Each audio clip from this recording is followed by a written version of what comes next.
नमस्कार। बिहार की बात में आपका स्वागत है। मैं हूं पंकज कुमार। इस खास पेशकश में हम चर्चा करने जा रहे हैं कि आखिरकार बिहार की राजनीति में क्या कुछ चल रहा है। क्या नीतीश कुमार अपनी कुर्सी पर बने रहेंगे या खरमास के बाद भारी फेरबदल होने जा रहा है। दरअसल ये मुद्दा इसलिए भी बहुत अहम हो जाता है क्योंकि इसकी चर्चा पावर कॉरिडोर से लेकर के अब सड़कों पर भी बड़ी तेजी से होने लगी। दरअसल ये बात जब से उठने लगी कि नीतीश कुमार के सक्सेसर निशांत तैयार हैं, तो कहा यह जा रहा है कि क्या निशांत खरमास के बाद पार्टी में आ रहे हैं, सत्ता में आ रहे हैं। दरअसल चर्चा इसलिए भी बहुत महत्वपूर्ण है क्योंकि नीतीश कुमार दिल्ली पहुंचे, उनकी बात प्रधानमंत्री से क्या हुई और वो लौटे तो क्या लेकर के लौटे। आपको बता दें कि अक्सर ऐसा होता रहा है कि जब भी वो दिल्ली आते थे तो एक एजेंडा उनके पास होता था, इस पर वो बात करने आते थे, पब्लिक फोरम पे वो बातें रखी जाती थी। लेकिन इस बार बात क्या हुई उसको लेकर के बहुत स्पेकुलेशन ही लगाया जा रहा है। और साथ ही हम आपको बता दें कि कुछ दिन पहले जेडीयू ने कहा कि 18 आरजेडी के विधायक हमारे संपर्क में हैं। अब रामकृपाल यादव जो कि बीजेपी कोटे से मंत्री हैं, वो कह रहे हैं 25 आरजेडी के विधायक हमारे संपर्क में हैं। तो क्या ये मसल फ्लैक्सिंग जेडीयू और बीजेपी में हो रहा है? बीजेपी जेडीयू को ये मैसेज दे रही है कि सरकार बनाने के लिए रिक्वायर्ड नंबर हमारे पास है। दरअसल ये हो क्या रहा है? और इस सब के बीच एक सूचना ये भी आ जा रही है कि जनवरी में कैबिनेट एक्सपेंशन भी होगा। तो दरअसल बिहार की राजनीति में जो उठा पटक चल रहा है उसके मायने क्या है, और खास तौर पर तब जब राष्ट्रीय लोक मोर्चा यानी उपेंद्र कुशवाहा की पार्टी के 3 सदस्य रामेश्वर महतो, उसके बाद आलोक सिंह और माधव आनंद, तीनों नितिन नवीन से मिलते हैं और 2 के बयान अपने पार्टी सुप्रीमो के खिलाफ दिखाई पड़ते हैं। अलग अलग जगह पर उनके बयान आते हैं। तो क्या मतलब निकाला जाए कि ये तीनों विधायक भी अपनी पार्टी को छोड़कर क्या जेडीयू के साथ जा रहे हैं या बीजेपी के साथ जा रहे हैं? तो दरअसल बीजेपी और जेडीयू में मसल फ्लेक्सिंग चल रहा है। क्या आरजेडी मूक दर्शक है या आरजेडी अपने मौके का इंतजार कर रही है? राष्ट्रीय लोक मोर्चा क्या टूट के कगार पर खड़ी है? आखिरकार चल क्या रहा है? और मांझी और उपेंद्र कुशवाहा के बीच में यह शब्दवेदी बाण क्यों चलने लग रहा है? दरअसल बिहार की पूरी राजनीति में हो क्या रहा है इसके बारे में हम आपको बताने जा रहे हैं। पहले आपको सुनाते हैं अलग अलग बयान के मतलब क्या है, उसके बाद हम शुरू करेंगे चर्चा। तेजस्वी जी की पार्टी खत्म हो चुकी है। तेजस्वी जी विदेश के दौरे पर हैं। हार बर्दाश्त नहीं हुआ और जनता के बीच में जाने से उनको शर्म आ रही है, इसलिए भाग करके विदेश चले गए। उनके नेता भी एगो हैं राहुल जी, और मैं गंभीरता के साथ ये कह रहा हूँ कि उनके 25 के 25 विधायक हमारी पार्टी के कांटेक्ट में हैं और कभी भी 25 के 25 विधायक भारतीय जनता पार्टी ज्वाइन करेंगे। तो कह रहे हैं कि टूट हो चुकी है। कहाँ कह रहे टूट हो चुकी है? कौन? नीतीश जी को हटा के अरे वही तो मैं बोल रहा हूँ, उनकी पार्टी को वही बोल रहा हूँ। पहले पार्टी को संभालो, तुम्हारे पास कुछ बचा नहीं भाई। राष्ट्रीय जनता दल के पास वो सब लोग हम लोग के संपर्क में हैं, 0 पर आउट हो जाओगे। निशांत कुमार को डिप्टी सीएम के लिए चर्चा हो रही है। वो तो जिस दिन मुख्यमंत्री जी चाहेंगे उसमें किसी को डिमांड करने की क्या आवश्यकता है। जिस दिन नीतीश जी और निशांत जी चाहेंगे उस दिन हो जाएगा। अब जब राज्यसभा की बात है, काउंसिल की बात है, तो हम अपना जो राष्ट्रीय अध्यक्ष है हमारे पार्टी को, उसको हम सजेशन दे रहे थे कि तुम अपना मांग रखो। फिर आपने कहा कि छोड़ भी देंगे। इस पर उपेंद्र कुशवाहा का भी बयान आया कि सर को नहीं बोलना चाहिए। देखिए, उपेंद्र कुशवाहा जी भाई मैच्योर आदमी हैं और उनको लाभ मिल गया है। अपने भी हैं, पत्नी को भी हैं, बेटा को बना लिए हैं, तो क्यों नहीं बोलेंगे? वो तो बोलवे करेंगे। लेकिन जहाँ तक हम लोगों की बात है, हम लोगों ने ये नहीं कहा है। और एक बात आई है कि हमारा दल जो है अभी निबंधित है और निबंधित होने के चलते बहुत सा दिक्कत हमको हो रहा है। कोई भी मीटिंग इलेक्शन कमीशन का हो या हो, उसमें हमको नहीं बुलाया जाता है क्योंकि हम पार्टी हैं निर्दलीय। तो अब दूसरी बार जब इलेक्शन होता है तो वोटर लिस्ट का बंटवारा होता है, तो वोटर लिस्ट हमको नहीं मिलता है, इसलिए कि हम हैं निर्दलीय, तो इसलिए हमको मान्यता प्राप्त पार्टी होना चाहिए। विधायकों को लेके सर आपको सवाल किया है, आपसे सवाल किया है, तो क्यों आप लोग, जब आपसे सवाल किया ही नहीं तो क्या आलतू फालतू सवाल पूछ रहे? चलिए, आप लोग कोई सवाल ही नहीं, चलिए हो गया, कोई सवाल आप लोगों के पास है ही नहीं, समझ, चलिए कोई सवाल ही नहीं आप लोगों के पास। क्या की बात गिरटी की पार्टी की चर्चा है सर, क्या है? गिरटी पार्टी की चर्चा है कि आपके विधायक नहीं आए, खाली हो जाता है। कह तो रहे हैं कि आप लोगों के पास कोई सवाल ही नहीं है, सवाल कोई हो तो कीजिए ना भाई, कोई सवाल है ही नहीं तो क्या सवाल कर रहे हैं? चलिए, अरे भाई कोई सवाल आप लोगों के पास है ही नहीं, सूत उठ के चले आए हैं थोड़ा। अरे भैया हम कह रहे कि कोई सवाल ही नहीं आप लोगों के पास है, कोई सवाल हो तो उसका जवाब दिया जाए, कोई सवाल है ही नहीं तो क्या जवाब इसका दें हम? माननीय मुख्यमंत्री जी का दिल्ली दौरा चुनाव परिणाम के बाद पहला दौरा था, जिसमें आदरणीय प्रधानमंत्री जी से मुलाकात हुई और माननीय गृह मंत्री जी से मुलाकात हुई। तो निश्चित तौर पे चुनाव के बाद उनको आभार भी व्यक्त करने गए और बिहार के रोड मैप का जो डेवलपमेंट है अगले 5 साल का, उस पर भी चर्चा हुई होगी, क्योंकि प्रधानमंत्री जी और मुख्यमंत्री जी को बिहार कैसे एक डेवलप स्टेट बने और देश कैसे विकसित बने, इस पे इन दोनों की चिंता है। तो निश्चित तौर पे आने वाले समय में बिहार में इंडस्ट्री और एम्प्लॉयमेंट का दौर आने वाला है और बिहार में युवाओं को रोजगार का बहार आने वाला है और बिहार अगले 5 साल में विकसित राज्य के श्रेणी में शामिल होने वाला है। ये निश्चित तौर पे आदरणीय प्रधानमंत्री जी और आदरणीय मुख्यमंत्री जी का संकल्प है। चलिए, पर विकास की रूपरेखा क्या है? मुख्यमंत्री जी क्या मांगने गए थे? बात क्या हुई है? ये सारी बातें अक्सर सार्वजनिक की जाती रही हैं, इसके लिए एजेंडा तैयार होता था, अधिकारी लोग उनके साथ होते थे। इस बार कोई अधिकारी दिखे नहीं, ऐसे में कई तरह के सवाल उठने बड़े लाजमी हैं।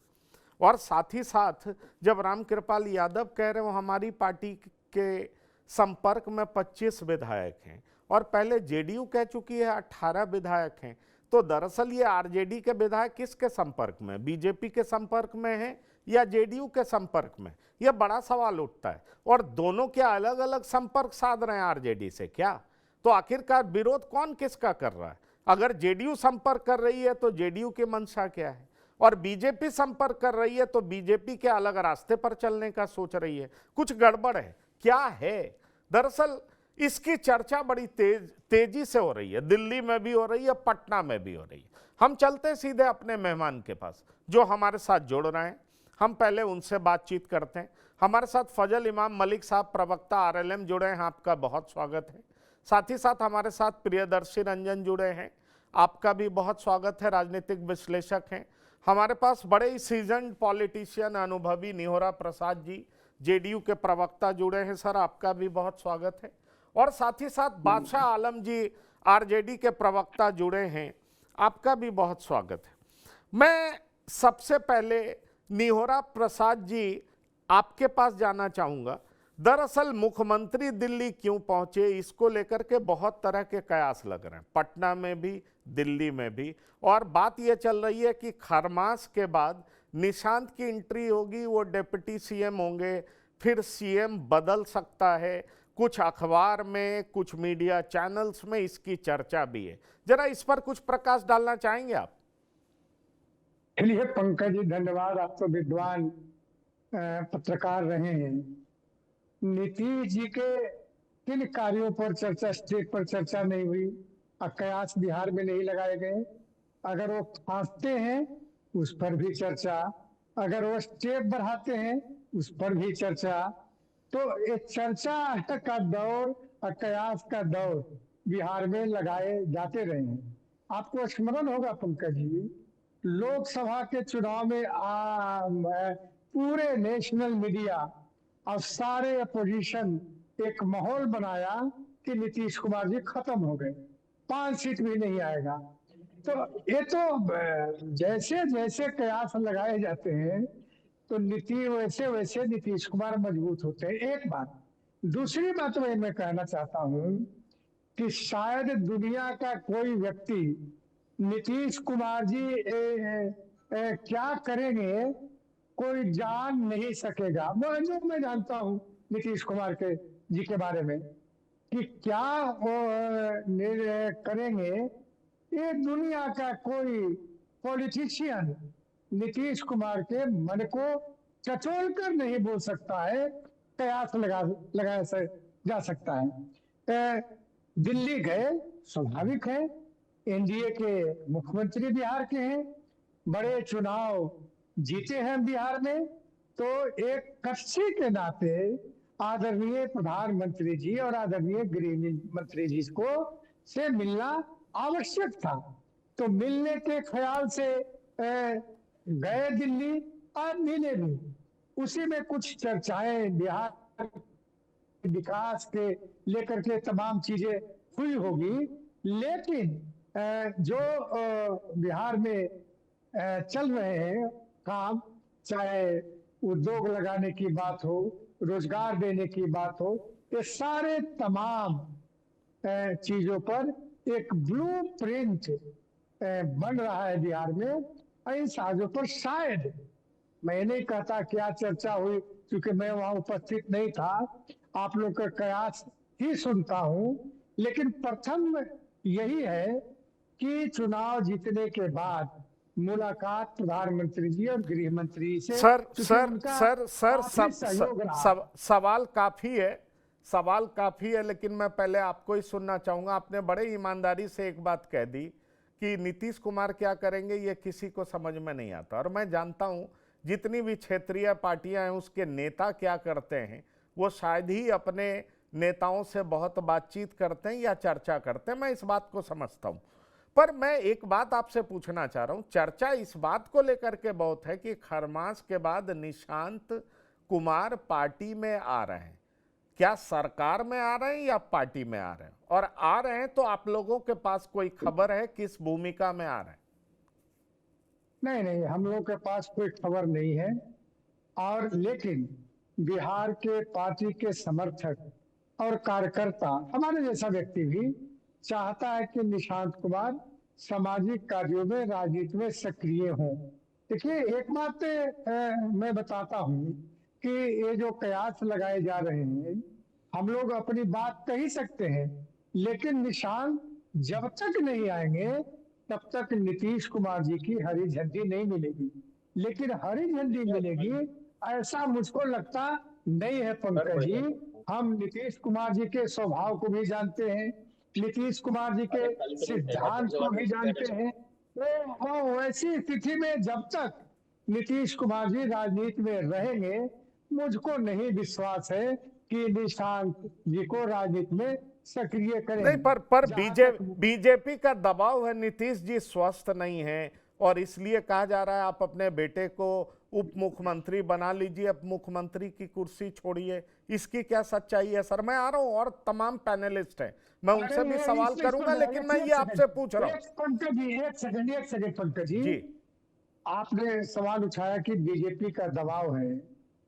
जनता ने पूरी ताकत के साथ, अपोजिशन पूरे चुनाव में यह कहता रहा कि नीतीश कुमार अस्वस्थ हो गए हैं, मानसिक रूप से गड़बड़ाए हैं, लेकिन जनता ने इस पर यकीन नहीं किया। और मुस्तैदी के साथ तो लोकतंत्र में जो ताकत होता है, एग्रीड सर, मैं आपसे सहमत हूं, लेकिन शायद बीजेपी नहीं मान रही है। क्या ये सच बात है? और ये बात आरजेडी भी कह रही है कि बीजेपी खेल करने जा रही है, निशांत आए उनका स्वागत है, ये आरजेडी स्वागत कर रही है, लेकिन आरजेडी कह रही है कि बीजेपी खेल करने जा रही है जेडीयू के साथ। और ये चर्चा पटना से लेकर के दिल्ली तक में बहुत जोरों पर है। चर्चाएं तो बहुत चीज होती है, उन चर्चाओं पर राजनीति नहीं चलता है पंकज जी। राजनीति चलता है गंभीरता से और निर्णय पर। इसलिए चर्चाओं पर हम लोग कोई विश्वास नहीं करते हैं। ठीक है सर, हम इतना जानते हैं कि 25 से 30 नीतीश कुमार बिहार के मुख्यमंत्री रहेंगे। अच्छा, एक नारा ये भी चल पड़ा है 25 से 30 अब नहीं नीतीश, ये भी नारा चल रहा है। और इसका आधार ये है, इसका आधार ये है। सर आ रहा हूं, सर आ रहा हूं, मैं आपकी बात से सहमत हूं। मैं तो बस पूछ रहा हूं, जो चर्चाएं हैं बहुत सोशल मीडिया पर है, कई लोग ऑफ द रिकॉर्ड बोल रहे हैं। और देखिए ना, एक बात बड़ा कॉन्ट्राडिक्टरी है, मुझे लगता है बादशाह आलम साहब बताएंगे। बीजेपी कह रही है 25 विधायक हमारी पार्टी के संपर्क में हैं। कुछ दिन पहले आपकी पार्टी के नेता कह रहे थे कि जेडीयू के संपर्क में 18 विधायक है। तो दरअसल ये आरजेडी के विधायक एनडीए के ही 2 घटक दल से अलग अलग संपर्क में कैसे है? बादशाह आलम जी, क्या बताता है ये? आपको क्या लगता है कि क्या जेडीयू और बीजेपी अपना नंबर पूरा करने में भिड़ गई है? बीजेपी ने साफ मैसेज दे दिया, मेरी बात मानो, और नहीं तो फिर हम अलग तरीके से सरकार बना सकते हैं। देखिए पंकज जी, ये जो 5 इनके घटक दल हैं, जो अपने को 5 पांडव बताते हैं, तो इनके पांचों जो घटक दल हैं इस तरफ 5 डायरेक्शन में चल रहे हैं। और जहां तक आपने बात आरजेडी की करी, तो आरजेडी एकजुट है, वो कहीं नहीं जा रही है। वो बीजेपी कहती रहे, अरे वो 25 विधायक को अपना बता रहे हैं, अरे वो बता दे कि जेडीयू ही हमारे साथ आ गई, अरे आरजेडी हमारे साथ आ गई है। अब रहा नीतीश जी की बात, तो नीतीश जी अभी भागे भागे 2 दिन पहले दिल्ली गए थे, और नीतीश जी को जैसे हमारे न्योरा भाई बता रहे हैं कि वो क्या करेंगे, क्या डिसीजन लेंगे, बिल्कुल लास्ट मोमेंट तक डिसाइड नहीं हो पाता है कि किस डायरेक्शन में वो जाएंगे। लेकिन बीजेपी के बारे में तो पूरी जग जाहिर है कि बीजेपी क्या करती है। जहां जाती है तो बीजेपी बिहार में ऑपरेशन लोटस को एक्टिव कर चुकी है। ये नीतीश कुमार जी को भी भली भांति पता है कि जिस तरह से महाराष्ट्र में किया, दिल्ली में किया, हरियाणा में किया, तो इनका एक्टिवेट हो चुका है ऑपरेशन लोटस। और उसको देखते हुए आपने देखा होगा, ये जो हमारे 3 के जो तीसरे घटक दल हैं, और नीरज कुमार जी कह रहे थे कि 17 एमएलए हमारे कांटेक्ट में है आरजेडी के, वो हमारे साथ आने के लिए तैयार हैं। ये तो खैर 25 पर दावा कर रही है बीजेपी, जो आपके जो है इनके जो मंत्री बता रहे हैं। तो इनके यहाँ अपना सिर फुटौल चल रहा है। ये बहुत दिनों तक नीतीश जी बिहार के चीफ मिनिस्टर रहने वाले हैं नहीं। एक तरफ इनके लिए गड्ढा है, दूसरे तरफ खाई है। अभी आपने देखा होगा कि एक डॉक्टर गई, उनसे नियुक्ति पत्र लेने के लिए उसका हिजाब खींच दिया। तो या तो इनकी मानसिक संतुलन बिगड़ गया है, या तो 100% ये भाजपाई हो चुके हैं और भाजपा के लाइन पर ये चल चुके हैं। और भाजपा जिस स्टेट में जाती है, वहां की क्षेत्रीय पार्टियों को बिल्कुल हजम कर जाती है। उसको अपना चीफ मिनिस्टर बिहार में देखिए बादशाह आलम जी, मुझे उस हिजाब खींचने में, मैं बार बार उस वीडियो को देखा हूं, कहीं पे इंटेंट खराब नहीं दिखा है। दरअसल वो बेटियों को आगे लाना चाहते हैं, वो बताना चाहते हैं कि देखो तुम चेहरे क्यों छिपा रही हो, तुमने इतना बड़ा काम किया है। उस पूरे उसमें इंटेंशन वो दिखाई पड़ता है। बहरहाल राजनीति आप कर सकते हैं, आप लोग पॉलिटिक्स एक दूसरे की टांग खिंचाई करते हैं, लेकिन मुझे इंटेंशन में कहीं कोई बुराई नहीं दिखी। मैं नीतीश जी के और चीजों की बुराई कर सकता हूं, लेकिन उसमें मुझे बुराई नहीं दिखी है। खास तौर पर जो उनका रिकॉर्ड हमने देखा है, वो कहीं भी, चाहे वो बीजेपी के साथ रहे हो या आपके साथ रहे हो, कहीं भी नीतीश कुमार का ऐसा नहीं दिखा कि बीजेपी के साथ रहे हो तो कम्युनल हो गए हो, और उधर गए हो तो वो क्या कहते हैं आपके रंग में रंगे रहे। वो अपनी आइडेंटिटी बरकरार रखें, ये तो सच्चाई है। पंकज जी, मैं आपकी बात से 100% सहमत हूं कि वो इंटेंशन नहीं था उनका। लेकिन जो ये भारतीय जनता पार्टी के लंपट चिंटू जो हैं, जो ये इधर उधर गलियों में फिरते हैं, जो मॉब लिंचिंग के घटना को अंजाम देते हैं तरह तरह के बहाना लगा के, ये उनके ऊपर बहुत बड़ा हो गया है। मुसलमान डरने लगा इससे। चलिए मैं आ रहा हूं, मुझे लग रहा है इससे डिस्ट्रैक्ट कर रहे हैं, ये दूसरे मुद्दे पे डिबेट चल जाएगा। फजल इमाम साहब भी हमारे साथ हैं, ये राष्ट्रीय लोक मोर्चा उपेंद्र कुशवाहा जी की पार्टी से। फजल इमाम साहब, आपके 3 विधायक, 4 में से 3 अब इस तरीके से पूरी हरकत कर रहे हैं, लग रहा है कि वो आपको छोड़ रहे हैं।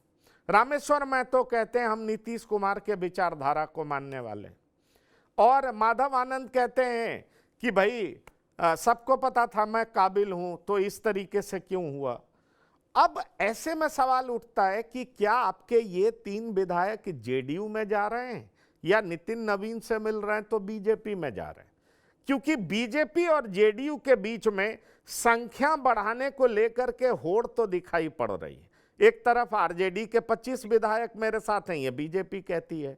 फिर ये 3 विधायक का भी महत्व इसलिए है कि 3 ये आ गए और एक बीएसपी वाले आ गए, तो तो जेडीयू बीजेपी के बराबर हो जाएगी। जेडीयू को भी सिंगल लार्जेस्ट पार्टी अगर बनती है तो जेडीयू के लिए यह बड़ा सक्सेस माना जाएगा, खासतौर पर सरकार बनाने की जब भी बात आएगी। तो आपकी पार्टी इसको कैसे देख रही है फजल इमाम साहब? पंकज भाई देखिए, ऐसी कोई बात है नहीं कि हमारे 3 विधायक कहीं जा रहे हैं। और जहाँ तक नितिन नवीन जी से मिलने की बात है, तो नितिन नवीन जी से मिलना मुझे लगता है कि ये एक शिष्टाचार मुलाकात थी और कोई बंद कमरे में मुलाकात नहीं हुई उन तीनों विधायकों की। तो विधायकों ने सैकड़ों लोगों की मौजूदगी में उन्हें नितिन नवीन जी से मिले। और नितिन नवीन जी चूंकि दुनिया की जो अभी सबसे बड़ी पार्टी कही जाती है भारतीय जनता पार्टी, उसके वो राष्ट्रीय कार्य अध्यक्ष बने। और बिहार के लिए गौरव की बात है कि बिहार का कोई नेता इस बड़ी पार्टी का राष्ट्रीय अध्यक्ष बना। इसलिए वो एक शिष्टाचार मुलाकात के तहत गए थे, जहाँ सबके सामने वो मिले, बैठे, बातें हुई। लेकिन इसका ये मतलब नहीं निकाला जाना चाहिए कि वो इधर जा रहे हैं या उधर जा रहे हैं। ठीक है, हो सकता है कि आप स्वतंत्र हैं, आप तमाम लोग अपने अपने तरीके से इन चीज़ों को देखने के लिए। लेकिन जहाँ तक राष्ट्रीय लोक मोर्चा का सवाल है, राष्ट्रीय लोक मोर्चा एकजुट है, तमाम विधायक हमारे साथ हैं। नहीं, आप ये बात तो कह रहे हैं, लेकिन स्टेटमेंट तो यहां तक दिया जा रहा है। माधव आनंद कह रहे हैं उपेंद्र कुशवाहा जी ने आत्मघाती कदम उठा लिए हैं, अपने बेटे को मंत्री नहीं बनाना चाहिए था, मैं डिजर्व करता हूं, मेरा क्वालिफिकेशन भी है, इसके बाद भी मैं पार्टी के साथ हूं, पार्टी ने मुझे विधायक दल का नेता चुना है, बनाया है। अब रामेश्वर महतो की बात सुनाता हूं, जब बात ना हो तो भात कैसे खाएंगे। अब आप समझ रहे होंगे किस कॉन्टेक्स्ट में कह रहे हैं। ये कह रहे हैं कि भाई हम लिट्टी चोखा में शामिल इसलिए नहीं हुए, जब बात ही नहीं होगी तो भात कैसे खाएंगे। और ये मैं भी बिहार से हूं, मुझे भी मालूम है भात खाने का मतलब क्या होता है। जब हम लोग चावल खाते हैं तो वो बताता है कि हमारा भैयारी वाला संबंध है, और जब ये संबंध टूटता तभी हम भात का भोज नहीं खाते। भात का भोज भैयारी में किया जाता है, चाहे श्राद्ध हो चाहे शादी हो, इस तरह की बात होती है, ये संबंध दर्शाता है।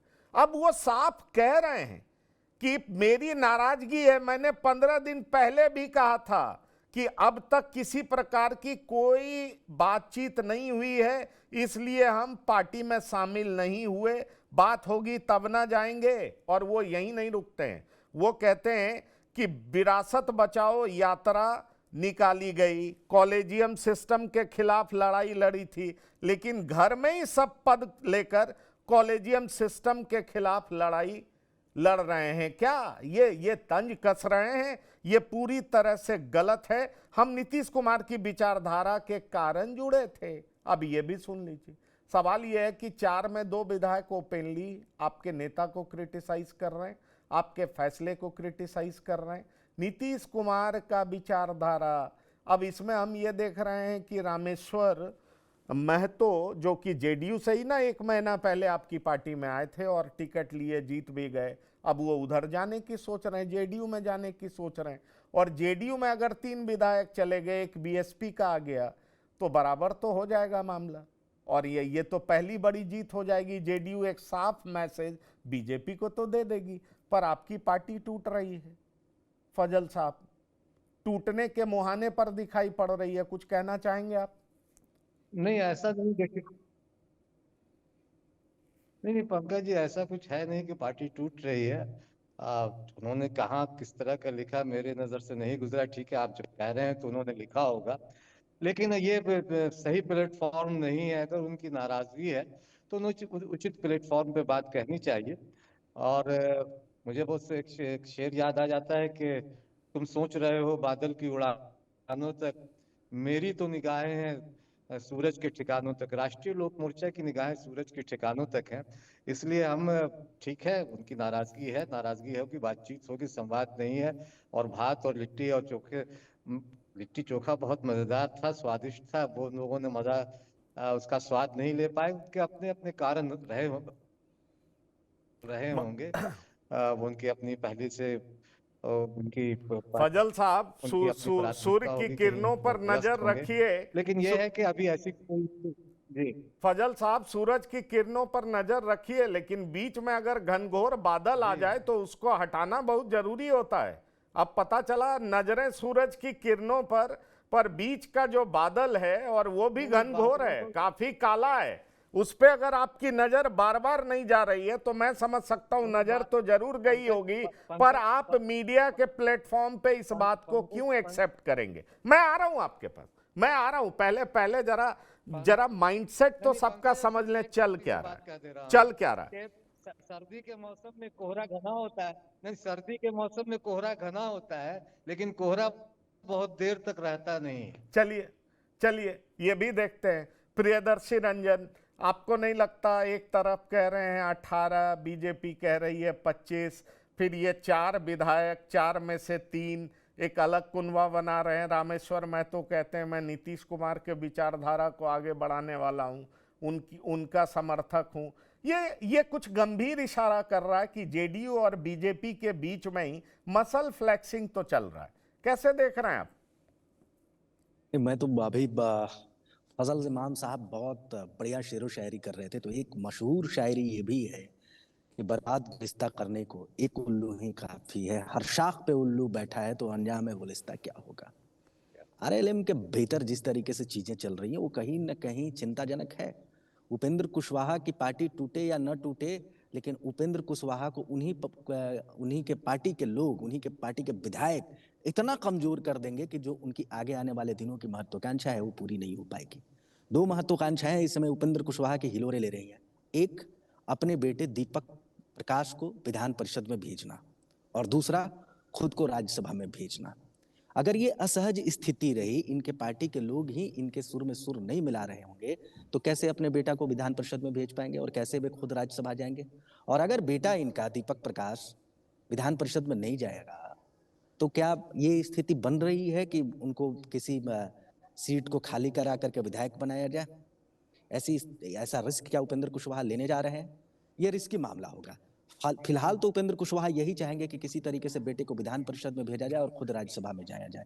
नहीं तो बेटे के अगर विधान परिषद में या विधानसभा में अगर उनके पुत्र नहीं जाते हैं तो यकीन मानिए 6 महीने के बाद मंत्री पद उनका खत्म हो जाएगा, दीपक प्रकाश का। वैसी स्थिति में उपेंद्र कुशवाहा क्या करेंगे? खुद को उनको राज्यसभा में भी भेजना है, इसीलिए ये चीजें चल रही है। उपेंद्र कुशवाहा ने बड़ा दांव खेला था दीपक प्रकाश को मंत्री बना करके, एनडीए को बैकफुट पर ला दिया था। बैकफुट पर कुछ इस तरीके से ला दिया था कि अब तो विधान परिषद भेजना अन्य दलों की, सहयोगी दलों की मजबूरी बन जाएगी, और उनके लिए कमिटमेंट पहले से एनडीए के भीतर है घोषित तौर पर कि उपेंद्र कुशवाहा को राज्यसभा फुल टाइम भेजा जाएगा अगर बिहार में सरकार बनती है तो। जिस तरीके से अंदर खाने की बातें हैं, तो दोनों सीट अब फंस चुका है, राज्यसभा का भी और विधान परिषद का भी। दीपक प्रकाश के लिए विधान परिषद का सीट फंस गया है और उपेंद्र कुशवाहा के लिए राज्यसभा का सीट। जीतन राम मांझी जो बोल रहे हैं उनके बयानों के निहितार्थ को समझिए, उसके बेहद गंभीर निहितार्थ हैं। वो अपने लिए सिर्फ राज्यसभा की सीट नहीं मांग रहे हैं, अपने पार्टी के लिए राज्यसभा की सीट नहीं मांग रहे हैं, वो किसी की राह में रोड़ा भी बन रहे हैं। उनको किसी दल ने एनडीए के भीतर टाइट किया है, एनडीए के किसी दल ने, कि आप बोलिए, आप अपना भी हिस्सा मांगिए, हक रखिए। तभी जीतन राम मांझी इस तरीके से अपनी बातों को रख रहे हैं, इतने कड़े शब्दों में रख रहे हैं। या तो जीतन राम मांझी उपेंद्र कुशवाहा को राज्यसभा में भेजने के राह में रोड़ा बनना चाहते हैं, या फिर वे चाहते हैं कि चिराग पासवान की पार्टी को राज्यसभा सीट नहीं मिले। लेकिन चिराग तो बाद में, पहले जो नजर है वो तो उपेंद्र कुशवाहा पर ही है। तो उपेंद्र कुशवाहा की राह में रोड़ा जीतन राम मांझी के माध्यम से एनडीए के अन्य घटक दल भिड़ा रहे हैं। वहीं अपनी पार्टी के, उपेंद्र कुशवाहा की अपनी पार्टी के विधायक भी उनके साथ न खड़ा होकर के अन्य पार्टियों का गुणगान करके ये बता रहा है कि उपेंद्र कुशवाहा के साथ जो एनडीए करना चाहे करे, हम बहुत कुछ नहीं इस मामले में बोलने जा रहे हैं, पार्टी के स्टैंड के साथ खड़ा नहीं होने जा रहे हैं, जो होगा सो होगा। तो ऐसी स्थिति में उपेंद्र कुशवाहा बिल्कुल अलग थलग पड़ गए हैं। वे फिर से उसी मुहाने पर खड़ा है जहां वे 2000 नहीं, अलग थलग तो पड़ गए हैं, पर ये 3 विधायक अगर टूटते हैं, अभी औपचारिक तौर पर टूटे नहीं है, किधर जाएंगे? बीजेपी के साथ जाएंगे, अलग ग्रुप का फॉर्मेशन करेंगे, या जेडीयू के साथ जाएंगे? रामेश्वर महतो का इंक्लिनेशन तो नीतीश कुमार के तरफ दिखाई पड़ रहा है। और मैं इस संदर्भ में पूछ रहा हूं कि भाई 25 विधायक 18 विधायक, ये मसल फ्लेक्सिंग जेडीयू बीजेपी के बीच दिखाई पड़ रहा है। अभी आरजेडी नाम की विपक्ष की पार्टी है और इसकी बड़ी वजह भी है, विपक्ष के नेता बाहर हैं, लालू प्रसाद बीमार हैं, विपक्ष उतना एक्टिव दिख नहीं रहा है, अंदर खाने मसल फ्लेक्सिंग चल रहा है। मैं यही पूछना चाहूंगा आपसे प्रियदर्शी रंजन, ये जो 3 विधायक हैं वो किधर जाते हुए दिख रहे हैं आपको?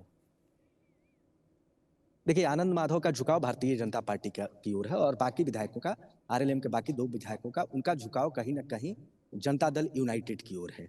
तो ऐसी स्थिति में ये तो स्थिति स्पष्ट है कि जिस ओर उन 3 विधायकों का बहुमत होगा, यानी 2 जिधर जाएंगे उधर ही तीसरे को भी जाना पड़ेगा, वरना पार्टी टूटेगी नहीं। फिर वो दायरे में आ जाएगा, संवैधानिक दायरे में इन लोगों की सदस्यता खतरे में पड़ जाएगी। तो ऐसी स्थिति में जिधर जाएंगे उधर इकट्ठे जाएंगे। चलिए ठीक है जी हाँ, माधव आनंद का झुकाव बीजेपी की तरफ है, आप ये बात कह रहे हैं। नियोरा प्रसाद जी हैं, अब पता नहीं कितना खुल करके हमें बता पाएंगे, लेकिन ये एक बात तो साफ प्रतीत होता है कि आपकी पार्टी नंबर 1 की पार्टी बनना चाह रही है। सर, कब तक बनने जा रही है? पंकज भाई, नहीं, पंकज जी, जो बाजार में बातें चल रही है उसी की चर्चा आप कर रहे हैं। हालांकि हर पार्टी चाहता है कि नंबर 1 पार्टी बने, और चुनाव के दरमियान हम लोग की भी कोशिश थी कि जदयू नंबर 1 पार्टी बने, क्योंकि बिहार में ताकतवर पार्टी है। तो इसलिए, लेकिन बाजारों की चर्चा, फिर मैं कह रहा हूँ कि जो बाजारों की चर्चा है उन चर्चा पर मैं विश्वास कभी नहीं करता हूँ। इसलिए देखिए, आप उस पर चर्चा बिल्कुल नहीं करेंगे, पर एक बात की चर्चा तो बार बार है ना, कुछ जवाब तो देंगे। आखिरकार कोई भी पॉलिटिकल पार्टी जनता की अपेक्षा, उसके मन में जो क्वेश्चन है भाई, उसके लिए आंसरेबल तो होती है ना। आप सब लोग चाहते हैं निशांत पार्टी में, निशांत पार्टी में आए, लेकिन निशांत कब आएंगे पार्टी में, ये कुछ इंडिकेशन तो होगा। क्या नीतीश कुमार की विरासत निशांत ही संभालेंगे या आपकी पार्टी कुछ और सोच रही है? सर, इस पर कुछ जवाब देना चाहेंगे आप? नहीं, मैं एक ही बात कह चुका हूँ कि जब नीतीश कुमार जी की हरी झंडी मिलेगी तब निशांत कुमार जी आएंगे, वरना हमारे कहने या किसी के कहने पर कोई फर्क नहीं पड़ेगा।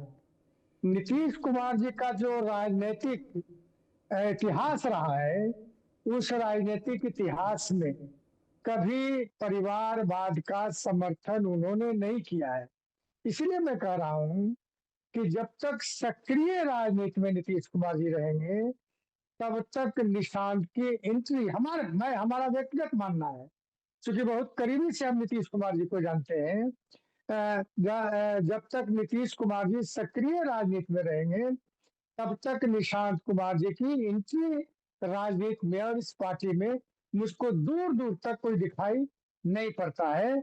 और ऐसे तो सोशल काम करने के लिए किसी को कोई रोक नहीं सकता है, लेकिन पार्टी फोरम पर जब तक उनकी स्वीकृति नहीं होगी तब तक किसी के कहने से कोई फर्क नहीं पड़ेगा। चलिए सर, ये कहने से फर्क नहीं पड़ेगा, अगला सवाल मैं लेता हूं, लेकिन बादशाह आलम जी आ रहा हूं, सबका जवाब मैं आपसे लूंगा, पर मैं फजल साहब से ये सवाल पूछना चाह रहा हूं।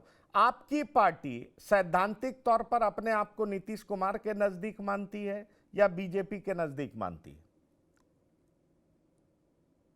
इस सवाल का जवाब तो दूंगा मैं पंकज भाई, लेकिन सबसे पहले जो प्रियदर्शी जी हैं, मुझे उन्होंने कहा कि मांझी जी ने किसी के दबाव में ये बातें कही हैं। मुझे लगता है कि प्रियदर्शी जी ने भी किसी के दबाव में एक अपना एजेंडा चलाया, जो माननीय उपेंद्र कुशवाहा जी की पूरी राजनीति उन्होंने बहुत की, ये कि सीट फंसी हुई है, वो सीट फंसी हुई है।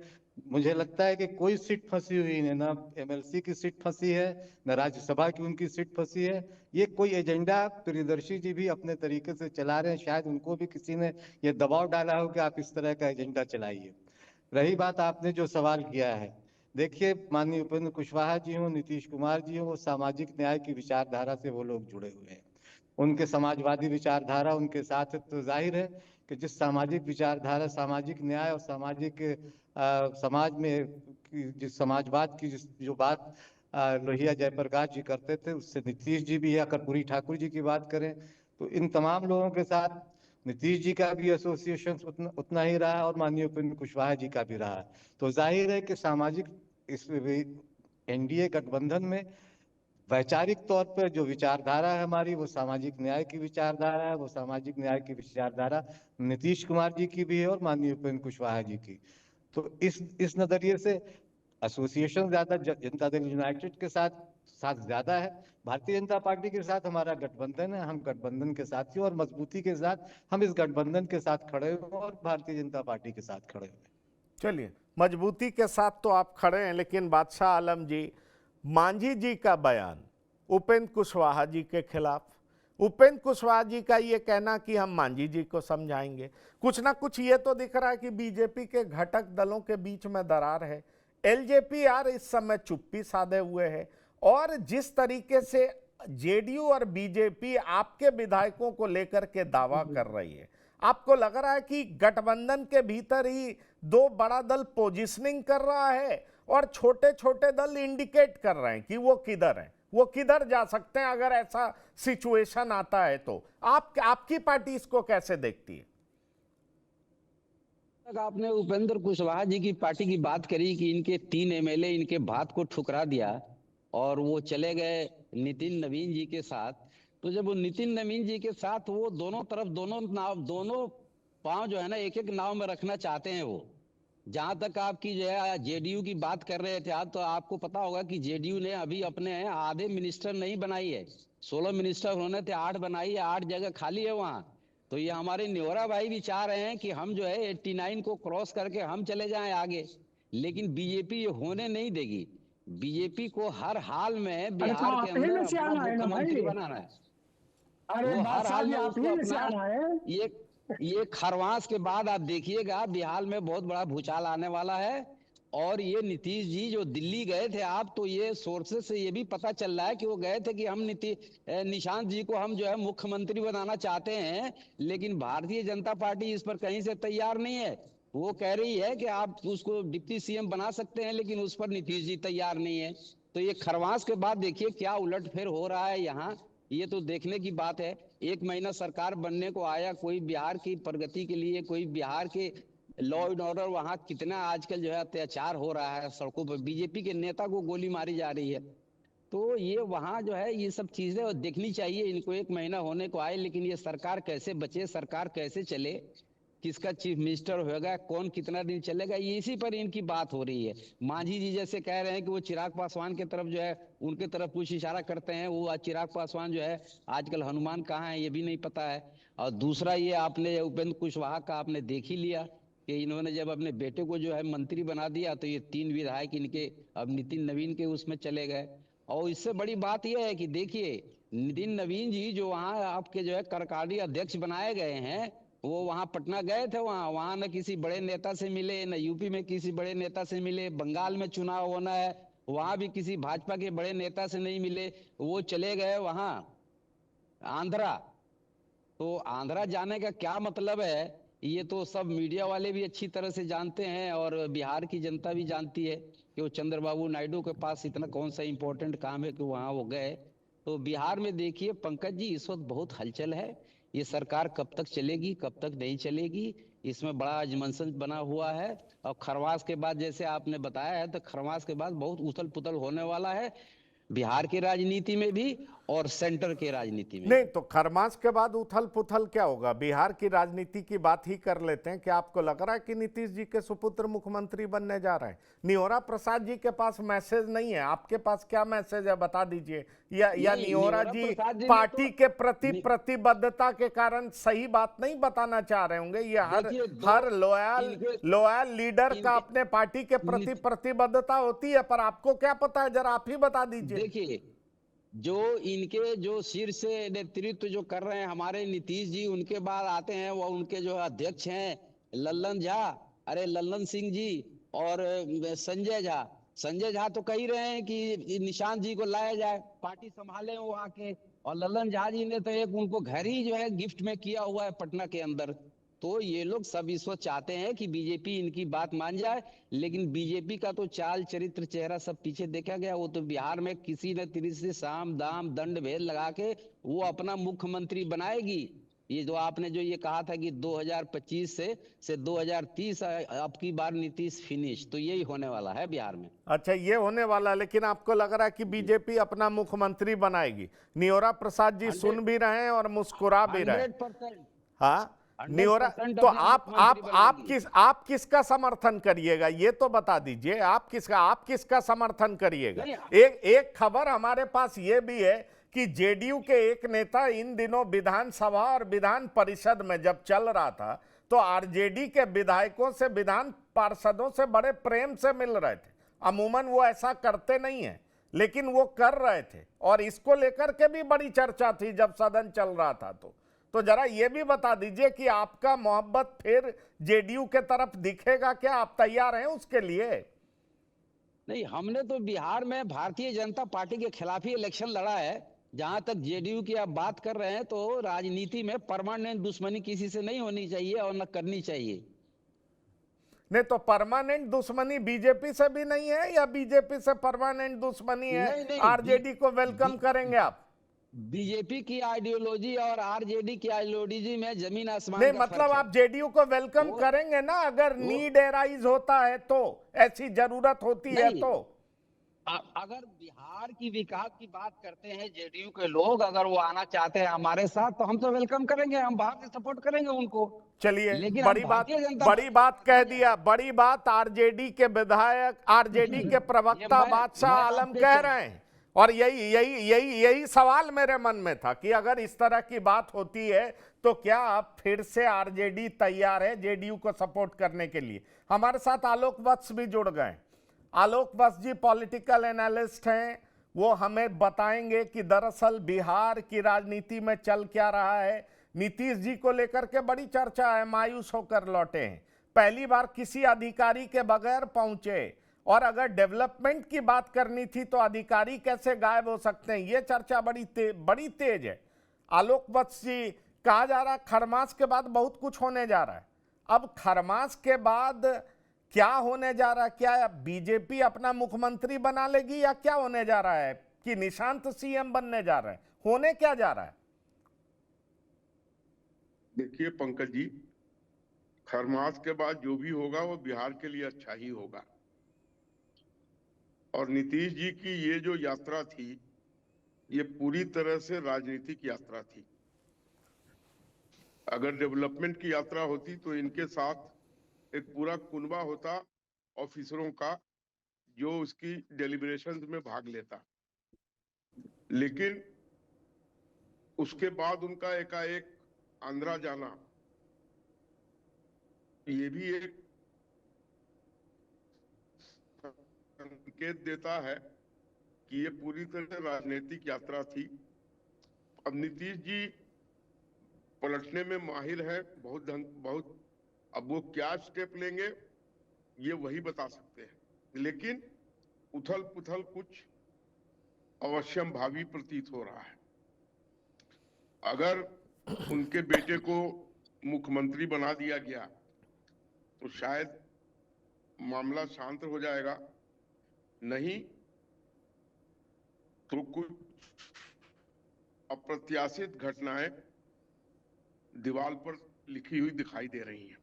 तो आप ये कह रहे हैं कि नितिन नवीन आंध्रा गए हैं, मतलब उनको कॉन्फिडेंस में लेने गए हैं और बिहार में चेंज तय है, अप्रत्याशित है लेकिन तय है। आप इस तरह की बात कह रहे हैं, ये बहुत महत्वपूर्ण बात कह रहे हैं। ये वो कहते हैं ना, डॉट डॉट कनेक्ट हो रहा है। मैं इस पर जवाब लेना चाहूंगा नियोरा प्रसाद जी से, लेकिन नीतीश जी ने हमेशा अपने विरोधियों को, अपने चाहने वाले को अचरज में डाला है। और नियोरा प्रसाद जी ने बड़ा ही ऑनेस्टली एडमिट किया है कि वो क्या सोचते हैं, क्या करेंगे, ये समझना बहुत मुश्किल है।